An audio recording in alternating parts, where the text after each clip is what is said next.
অনেক দিন পর একটু সাজলাম, সাজা তো প্রায় ভুলেই গেছি। মেয়ে আবার তার মধ্যে তাড়াহুড়ো করছে, ও মা হলো, চলো সন্ধ্যাবেলা গণেশ ঠাকুর দেখতে যাব। গণেশ ঠাকুর দেখার আগে চার্লি চ্যাপলিন দেখে নিলাম। তো মেয়ে আর আমি সন্ধ্যাবেলা বেরিয়ে গেলাম গণেশ ঠাকুর দেখতে। অ্যাকচুয়ালি আমার একটা কাজও ছিল, তো মেয়েকে বললাম চল, তো ওই ঠাকুরও তোকে দেখিয়ে নিই আর আমার কাজটাও গুছিয়ে নিই। কাজটা হলো এই যে আমি ঠাকুরপুকুর বাজারে গেছিলাম একটা ব্যাগ কিনতে। তো একসঙ্গে দুটো কাজই হয়ে গেল, রথ দেখা হলো, কলাও বেচা হলো।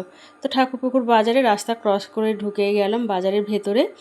গিয়ে ব্যাগ দোকানে ঢুকলাম। ব্যাগ দোকানদার তো আমাকে অনেক রকম ব্যাগ দেখাচ্ছে, কিন্তু আমি যেই ব্যাগটা চাইছি ও দেখাতে পারছে না। এই করে করে আমার সময়টাও নষ্ট হয়েছে।